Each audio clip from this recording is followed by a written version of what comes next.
Assalamualaikum warahmatullahi wabarakatuh. Anak sekalian ya, kita teruskan untuk pelajaran kimia pada kali ini. Kita masih menyelesaikan atau membahas tentang asam basa ya. Jadi larutan asam basa. Jadi pada pertemuan yang lalu kita sudah menerangkan pengertian asam basa ya. Jadi ada apa asam, apa basa menurut Arrhenius ya, sudah saya sampaikan.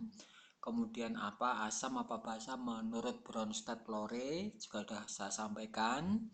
Kemudian apa asam, apa basa menurut Lowry ya, apa Lewis, menurut saya Lewis, itu apa asam, apa basa, mohon itu diperhatikan dan sudah kami sampaikan ya.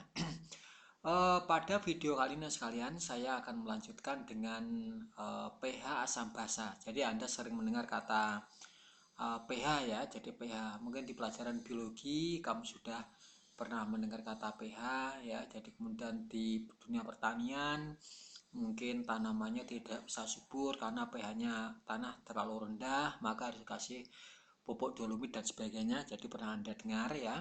Nah, nanti kita ngomong tentang pH larutan asam basa. Jadi ini adalah derajat keasaman nah sekalian. Jadi ini namanya derajat keasaman ya. Oke. Nanti yang pertama kita lihat tujuan pembelajarannya dulu ya. Jadi ini tujuan pembelajarannya. Nanti setelah mengikuti pembelajaran siswa dapat satu melakukan pengujian pH dengan larutan indikator. Jadi dengan indikator nanti mungkin indikatornya kertas lakmus atau mungkin dengan kertas lakmus universal atau mungkin dengan pH meter atau mungkin dengan beberapa gabungan beberapa indikator ya. Ini mestinya kita tuh perhatikan lah sekalian ya. Jadi ini karena keadaannya mau tidak mau kita harus menerima. Nah, nanti kita sampaikan saja ya. Tuh, dan ini pun juga nggak sulit ya ini. Kemudian yang kedua nanti menjelaskan konstanta ionisasi asam dan basa. Jadi ada Ka dan Kb. Nanti ada harga K ya. Jadi kalau di bab kesetimbangan kimia kita mengenal tetapan kesetimbangan. Dan nanti untuk asam basa itu juga ada tetapan kesetimbangan, yaitu ada Ka dan Kb. Ka adalah tetapan ionisasi asam, ini adalah tetapan ionisasi basa ya ini. Kemudian menghitung konsentrasi ion H+ dan OH- pada larutan asam basa. Jadi kamu nanti pada bab ini ya, kamu nanti harus bisa menghitung berapa konsentrasi H+ ataupun konsentrasi OH- dalam suatu asam dan suatu basa. Nanti kamu harus bisa. Nanti rumusnya kita berikan ya. Kemudian menjelaskan hubungan ion H+ dengan pH larutan ya.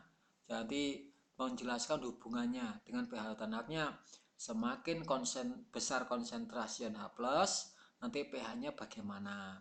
Apakah semakin besar apa semakin kecil ya? Nanti rumusnya ada, silakan Anda simpulkan sendiri.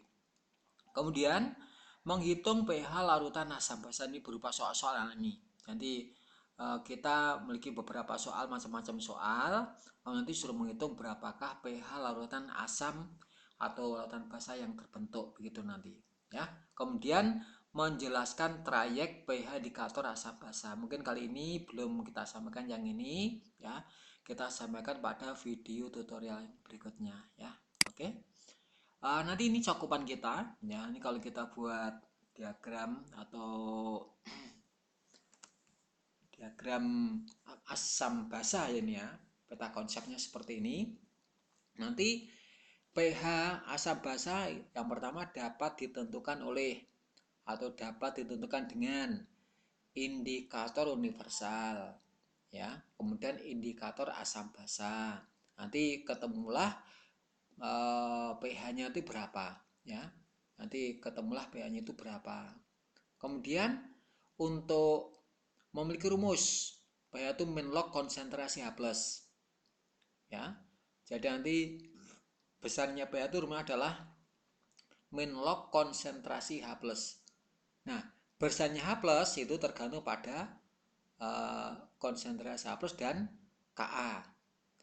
Bergantung pada Ka berapa berapa konsentrasi plusnya ya, itu berapa nanti pH-nya ketemu, Ka-nya nanti Ka itu sangat menentukan besarnya konsentrasi H+. Itu. Jadi nanti besarnya konsentrasi H+ anak sekalian tergantung pada besarnya Ka. Begitu maksudnya ya.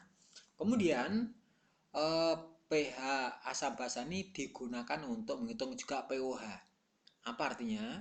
Ini kalau pH-nya ketemu, nanti pOH-nya bisa dihitung. Ya, tapi pOH itu nggak ada gunanya sekalian. Soal nggak pernah ditanyakan pOH-nya berapa itu nggak pernah ditanyakan. Ya, ini berdasarkan rumus PKW sama dengan pH plus pOH. Ya, PKW itu pangkat tetapan ionisasi air water yang nilainya 14, kalau kondisinya normal 14 ya, sama dengan pH tambah pOH. Ini nanti kita lihat berapa pH di dalam air murni, nanti kita dapat simpulkan bagaimana hubungan PKW, pH dan pOH gitu ya. Baik, kita lihat ini pertama kita bahas penentuan pH larutan dengan indikator. Jadi ini kamu melihat anak sekalian, indikator ini ya, indikator universal pita ini. Jadi ini ada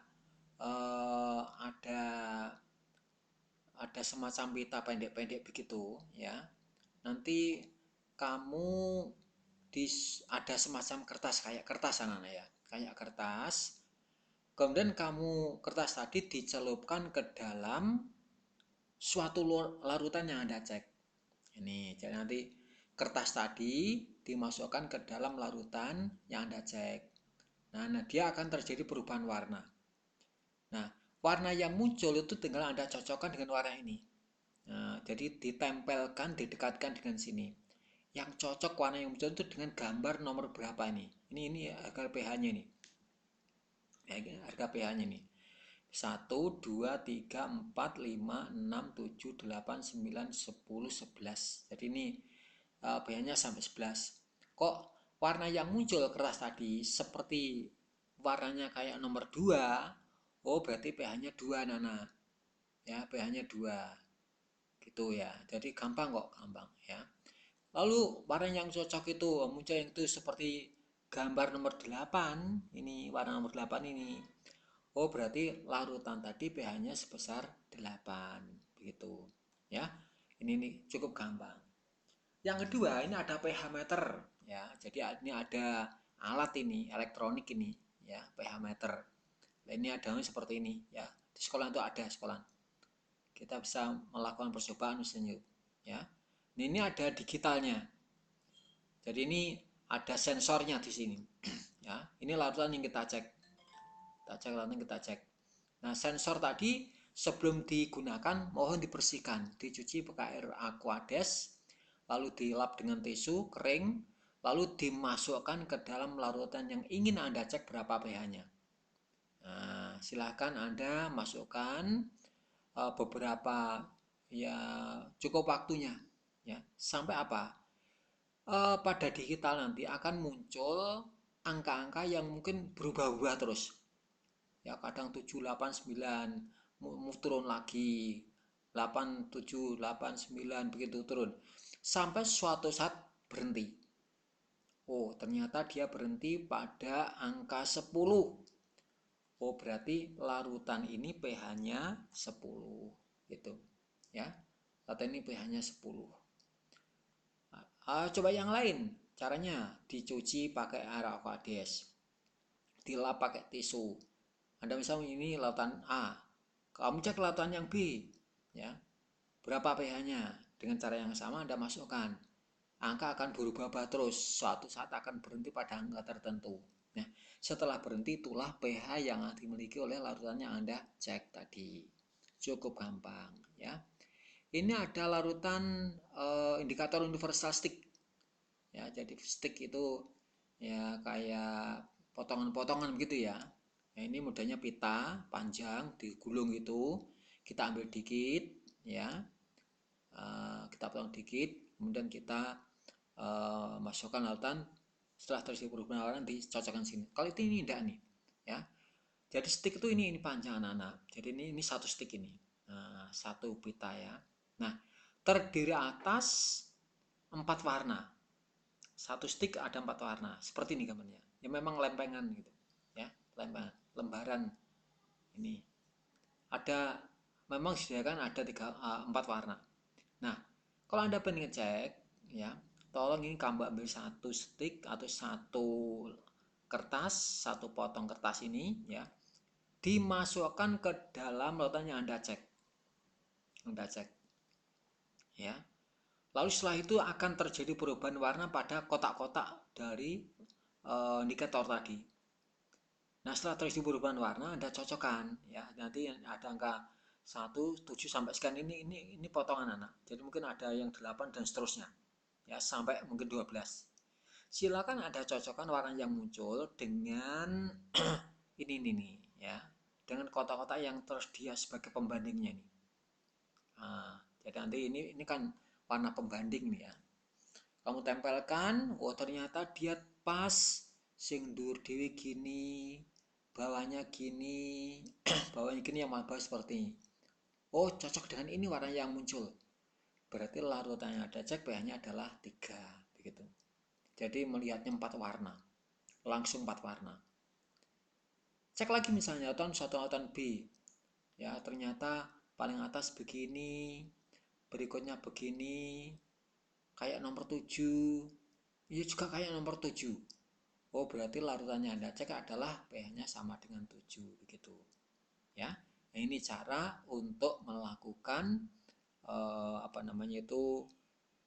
identifikasi berapa pH suatu larutan dengan alat, dengan indikator ya. Jadi indikator memberikan indikasi ini asam atau basa sekaligus berapa pH-nya begitu.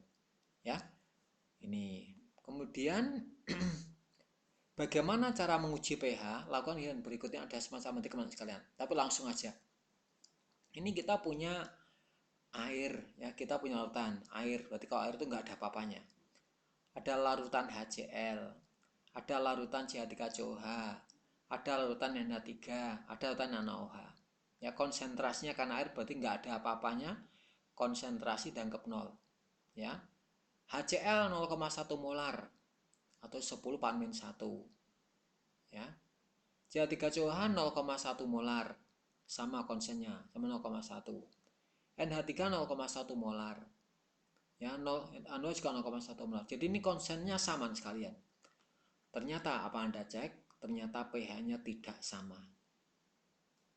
Ya, pH-nya tidak sama. Padahal ini kan 0,1 molar, semuanya 0,1 molar.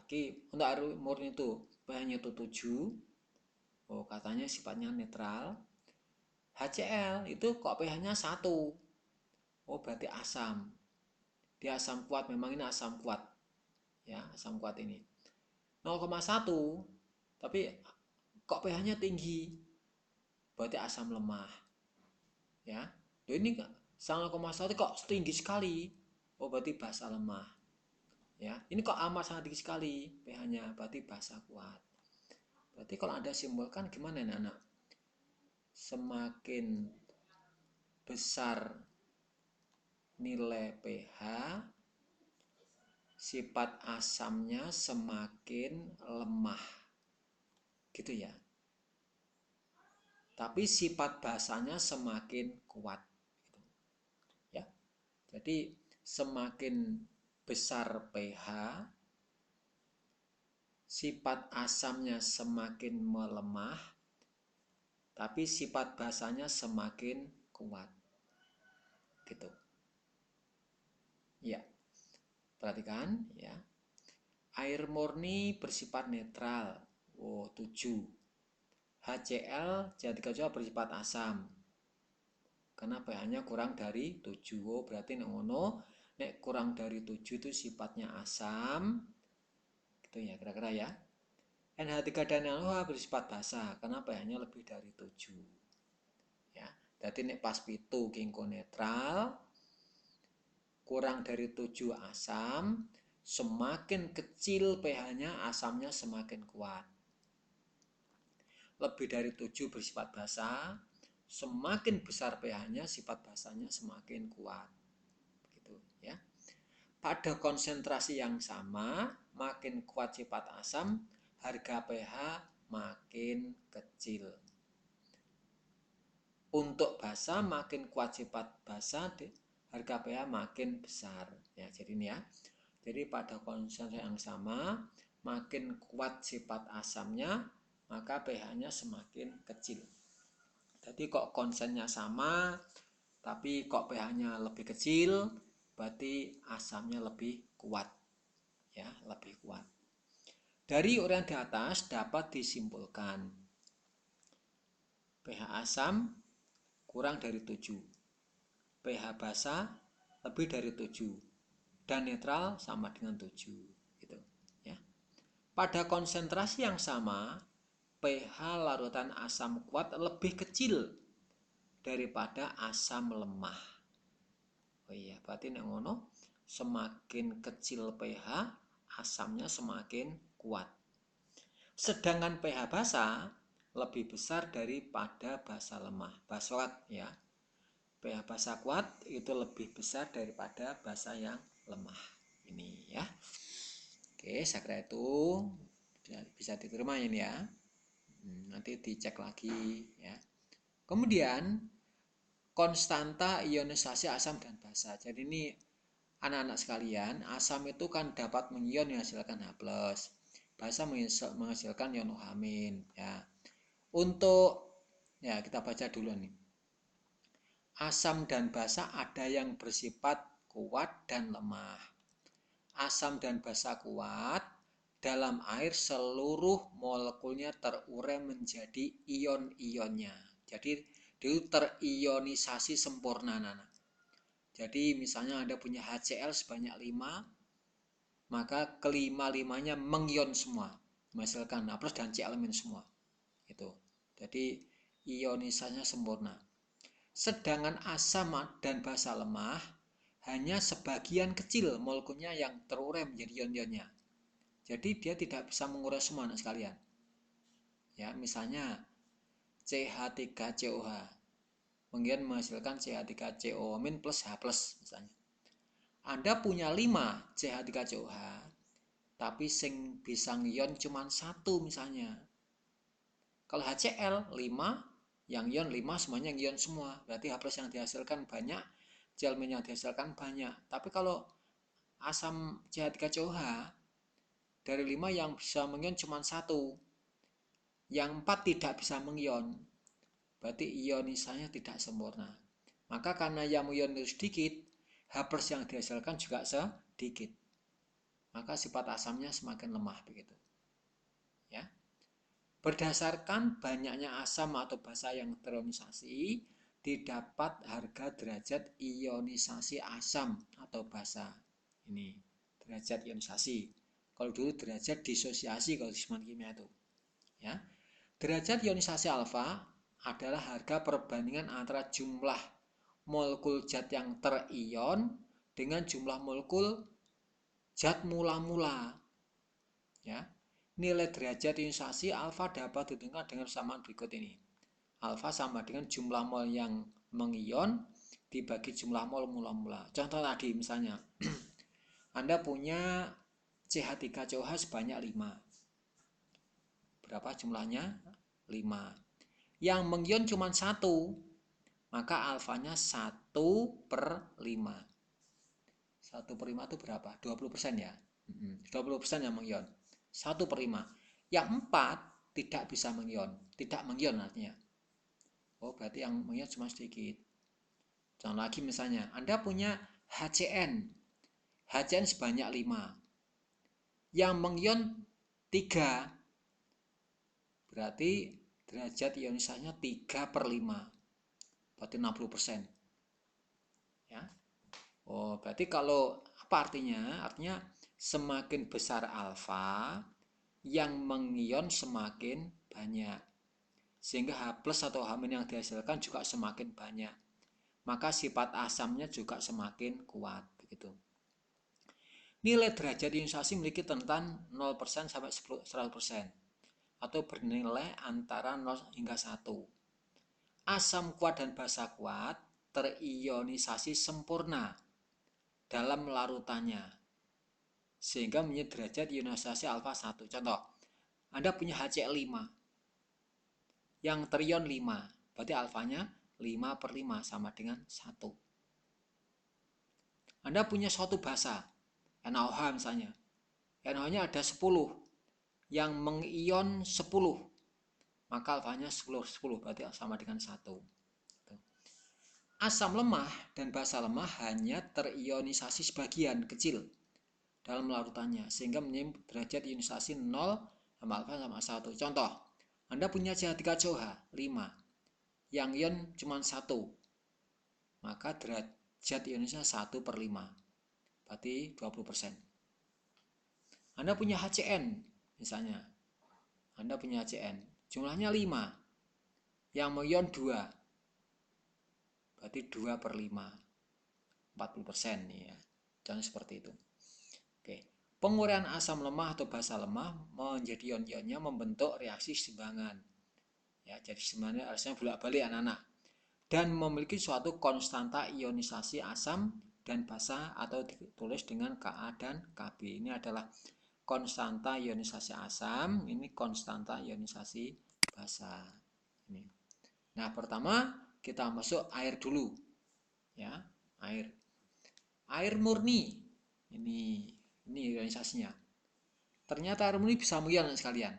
Ya. H2O menjadi H+ plus OH-. Jumlahnya sama ini.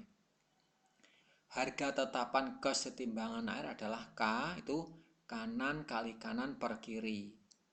Berarti konsentrasi H+ kali konsentrasi OH- per konsentrasi H2O.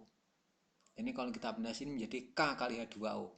Ini penyebut jadi pembilang sama dengan konsentrasi H+ konsentrasi OH-. Nah, ini tetapan yang baru namanya KW. Tetapan ionisasi water, air. H2O itu air. Konsentrasi H2O yang terionisasi menjadi H+ dan OH- sangat kecil dibanding dengan H2O mula-mula. Jadi memang dia itu sulit sekali mengion sekalian, ya. Jadi air itu sulit sekali untuk mengion. Sehingga H2O dapat dianggap tetap. Maka harga K2O juga tetap. Yang disebut konstanta kesetimbangan ionisasi air atau ditulis KW. Berarti ini disingkat dengan KW ya. Berarti KW sama dengan konsentrasi H+ kali konsentrasi OH-. Pada suhu 25 derajat Celcius ini KW yang didapat dari percobaan adalah 10⁻⁴. Ini nggak usah dibaca, nggak apa-apa, 1 kali itu kan nggak ada artinya kan. Nah, 10⁻⁴. Berarti nilai KW itu 14. Berarti 10⁻⁴ KW sama dengan ini kali ini. Ya, berarti KW sama dengan konsentrasi H+ kali konsentrasi OH sama dengan 10⁻⁴. Maka konsentrasi H+ dalam air 10⁻⁷ dan OH- juga 10⁻⁷. Nah, kenapa kok sama? Karena jumlah H+ dan OH- itu sama. Nah, ini kosennya 1:1. Berarti konsentrasi H+ sama dengan konsentrasi OH-. Jadi kalau Anda substitusi ya, OH- diganti dengan H+, konsentrasi H+ sama dengan konsentrasi H+ konsentrasi H+ kali konsentrasi H+ sama dengan 10⁻⁴. Konsentrasi H+ kuadrat sama dengan 10⁻⁴. Konsentrasi sama dengan 10⁻⁷. Gitu ya. Jadi nilai konsentrasi H+ dan OH itu sama karena ionisasinya berkoefisien sama. Ya, ini konsepnya di kimia, apa namanya itu, ionisasi. Ya. Kemudian ionisasi asam kuat. Kalau asam kuat ionisasinya sempurna, ya. Ionisasi sempurna nih. Contoh ini. Kita punya HCl 0,1 molar. Berapakah H+ dan berapa OH-nya? Maka H+-nya ya ini. Ini H+-nya nih, ya. Ini usianya 1 dan kene 0,1 molar, maka H+-nya 1/1 kali 0,1. Jadi 1/1 kali 0,1. Ini hasilnya kan 0,1. Berarti 0,1 molar. Berapa konsentrasi OH-nya? konsentrasi H plus kali konsentrasi OH- sama dengan 10 min 14. Kalau H plusnya 10 min 1 ini, maka OH-nya 10 min 4 dikalikan itu sama dengan 10 min 14. Maka konsentrasi OH- sama dengan 10 min 14 dibagi 10 min 1 sama dengan 10 min 13. Jadi konsentrasi H plus untuk larutan ini 0,1, konsentrasi OH-nya 10 min 13. Nah, ini 10 min 1, maka OH-nya 10 min 13. Karena apa? Konsentrasi H plus kali konsentrasi OH- harus sama dengan 10 min 14. Ini matematika ya. Baik. Berapa konsentrasi H plus dan SO2 dalam ini? H2SO4. Dan ini mengionnya 2 kali ya. H2SO4-nya 0,2 molar. Perbannya 1 2 1. Nah, 1 2. Ini kalau mengion kan 2H plus tanah. Nah, 2H plus. 1 2 1. Nah, kalau H2SO4-nya 0,4. Maaf. 0,2 ya, 0,2. Maka berapa H plusnya ya? 2 per 1 ini 2 per 1 kali 0,2 berarti 0,4 molar. Tuh. SO2-nya berapa? 1 per 1 kali 0,2 berarti tetap 0,2 molar. Jadi H plusnya 0,4 molar, SO2-nya 0,2 molar. Tuh. Oke. Berapa konsentrasi OH- dan H plus dalam lautan NaOH 0,2 molar? Ini basa. Ya. 0,2 molar 1 semua. Jadi kalau perbandingannya sama, maka konsennya juga sama. 1 per 1 kali 0,2 berarti 0,2. Berapa OH-nya? Tadi OH- ini ya saya. Berapa plusnya? Pakai rumus ini. Konsentrasi H plus kali konsentrasi sama dengan 10 min 14. Ini kondisinya normal. Ya, jadi suhu kamar tekanan 1 atm. Akhirnya ketemulah konsentrasi H plusnya 5 kali 10 min 14. Ini matematika ya. Jadi H plus dalam lautan NaOH 0,2 molar sama dengan 5 kali 10 min 14 ini. H plusnya. Jadi ini basa itu kan punya OH- hasilnya ya. Jadi basa itu ada OH-. Kalau OH-nya diketahui, maka H plusnya bisa dihitung. Itu loh ya. OH-nya 0,2. Berapa H plusnya? Ya, H plusnya kali OH-nya sama dengan 10 min 14. Ini udah rumus umum ini. Normal. Ya. Maka H plusnya ketemu. Ya. Oke, kesimpulan asam kuat HCl HBr HINO3 H2SO4 H plusnya valensi asam kali molaritas asam. Contoh HCl itu valensinya 1. Ini 0,1 molar berarti 1 kan 0,1. H plusnya segitu. HBr-nya H2SO4 misalnya ini 0,4. Maka H plusnya 2 kali 0,4 0,8. Ya. Untuk basa kuat ini anggotanya mau diapalkan ya. Asam batu HCl, HBr, HI, NO3, H2SO4. Lainnya dianggap lemah. Ya, dianggap lemah lainnya dianggap lemah. Ya, yang basa kuat ini diapalkan. Ini golongan 1A, LiNaK itu golongan 1A, alkali. LiOH, NaOH, KOH. Ini alkali tanah golongan 2, CaCrBa. CaOH2, kalsium hidroksida, SrO2, strontium hidroksida, barium hidroksida. Rumusnya ini. Rumusnya bersama. Ya, cuman asam itu tak kasih warna merah karena memerahkan lakmus. Kalau basa tak berisi warna biru karena memberikan lakmus merah. Ya, val itu valensi anak-anak. Ini valensinya 1, 1, 1. Ini valensinya 2 nih. Nah, ini valensinya 2, ini valensinya juga 2. Ya. M itu molar. Molar sama dengan G itu massa zat terlarut per mr itu mr-nya zat terlarut kali 1000 per mili itu volumenya zat larutan, volume larutan. Mili itu volume larutan. Ya. Konstanta ionisasi asam lemah, ini yang lemah ini. Ya, langsung aja. Ya, dihafal ini aja. Kalau asam lemah berarti punya Ka anak-anak. Konsentrasi apa sama dengan akar Ka kali J itu konsentrasi udara molar M asam. Ya. Dari rumus di atas, H plus dari asam lemah dapat ditentukan asal harga Ka-nya diketahui. Jika Ka besar, H plusnya juga besar, maka asamnya kuat. Dapat simpulkan, makin besar Ka suatu asam, sifat asam makin kuat. Ini harga Ka beberapa asam. Ya, coba Anda lihat siapa dari sekian banyak asam itu ya asam yang paling kuat. Ya, mana asam yang paling kuat? Ada asam asetat, asam karbonat, asam format, asam cyanida, asam fluorida, asam nitrit, asam hipoklorit, asam sulfit. Mana asam yang paling kuat? Ya, yang itu adalah paling kuat asam sulfit. Kenapa? Karena Ka-nya paling besar. Berarti dia itu paling mudah mengion. Ya, di antara sekian asam-asam yang ada tuh paling mudah mengion. Ini contohnya, H plusnya berapa? Asam format. Langsung H plus akar Ka kali Ka-nya sekian, M-nya ini 0,01. Maka ketemu sekian. Ion H plus pada ini HCN, asam lemah ini ya. Akar Ka kali M. Nah ini. Oke.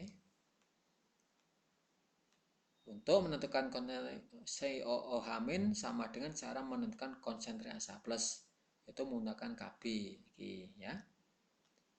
Oke. Kb sama dengan konsentrasi OH- sama akar Kb kali M-nya basa. Konsentrasi pada molar.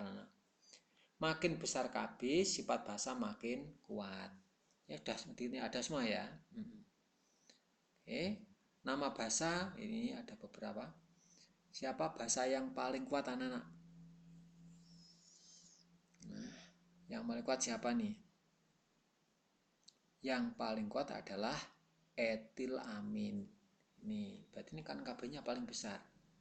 Berarti basanya paling kuat. pH-nya paling besar. Tuh. Terus hubungan derajat ionisasi basa alfa dengan Kb ini. OH- sama dengan konsentrasi basa kali derajat ionisasinya. Langsung kalikan, ya. Oke. Kesimpulannya ini anak-anak, asam lemah itu C3CO, azen dan sebagainya. Konsentrasi H plus sama akar Ka kali M. M itu molaritas asam. K itu tetapan ionisasi asam. OH- akar Kb kali M. Ini. M. Ya, M itu G per mR kali 1000 per mili. Ya. Oke, nanti soalnya seperti ini. Ya. Berapa OH-nya basa? Kalau ada Kb berarti basa lemah, rumusnya. OH-nya sekian. N4OH persennya. Oh, kalau ada persen kalikan molarnya berarti 1%, 1/100 kali 0,1 ini. Nah, itu 0,01 molar. Berapa nilai OH-nya? Ya, Kb kali M. Kb-nya D ya. Kb-nya. Wah, Kb itu di mana ini? Ini ada hubungan aja lah ya. Ada hubungan antara OH ini ada hubungan. Kb itu konsentrasi OH pangkat 2 dibagi konsentrasi basa. Maka 10/4 mili. Ya. Oke. Kemudian perhitungan pH. Nah, ini pH-nya 10/1 pH-nya 1, turun ya. 1, 2, 2, 3, 3, 7, 7, min 11, 11, min 12, 12, min 13, 13. Tuh, itu perhitungan perhitungan untuk menentukan berapa besarnya pH. Ya. 0,1, 91 pH-nya 1, 2, 2, min 3, 3. Secara matematika hubungan pH dengan H plus adalah 1 min log 10 min 1 iki. Kemudian 1, 2, 2, 3, 3. Maka simpulkan pH sama dengan min log konsentrasi H plus. Bagaimana hubungan OH- dengan POH? Seperti pada pH, ya. POH itu min log konsentrasi OH-. Ya, min log konsentrasi OH-. Kalau OH- itu lain maka POH-nya ketemu.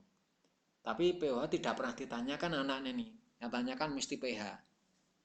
Ya, yang tanyakan mesti pH. Maka pH plus pOH sama dengan 14. Ini. Jadi nanti kalau pH-nya ketemu, maka pH-nya bisa dihitung. Nah, ini ada contoh soal, ini ya. Min 2 pH-nya 2. 5 kali 10 min 3, maka POH-nya 3 min log 5. 3 min log 5. Ini. Tapi yang tanyakan bukan POH tapi pH. Oh, sekalian. POH-nya 3 min log 5. pH-nya berapa? pH tambah pH sama 14. pH sama dengan 14 kurang pOH.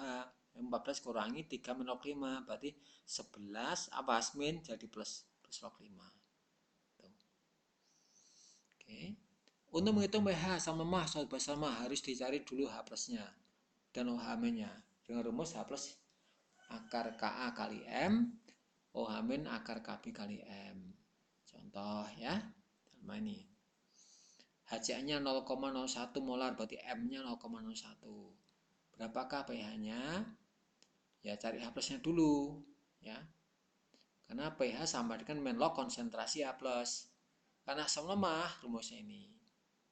Masuk H plusnya ketemu 2,2 kali 10 pan min 6, maka pH-nya min log 2,2 kali 9 sama dengan 2,6 min log 2,2. Log 2,2 adalah 0,3, berarti 5,66. Jadi perhatian 5,66. Ya, nanti pelajari dengan seksama ya. Oke, ini sama saja. Ya, silakan dipelajari sendiri. Ada contoh soalnya. Oke, ini ada contoh soal latihan. Silakan dicoba ngerjakan. Ya, ada 7 soal ya. Kalau kurang jelas silakan ditanyakan atau dilihat di buku Anda masing atau ini videonya dibuka lagi ya. Rumusnya sudah ada semua itu. Oke, untuk pertemuan kali ini sekalian kita cukup sekian dulu ya. Nanti ada tugas 2, mohon segera diselesaikan. Ini tugas 2-nya ini ya, segera selesaikan. Ada soal. Tetap semangat dan sekalian ya, tetap belajar sungguh-sungguh biar Anda nanti betul-betul memiliki ilmu yang luar biasa ya. Nanti masuk UTBK Anda punya kemampuan yang lebih ya, dan nanti nilai Anda lebih baik dan Anda punya peluang untuk bisa diterima di PTN. Oke, untuk hari ini kita sekian dulu. Assalamualaikum warahmatullahi wabarakatuh.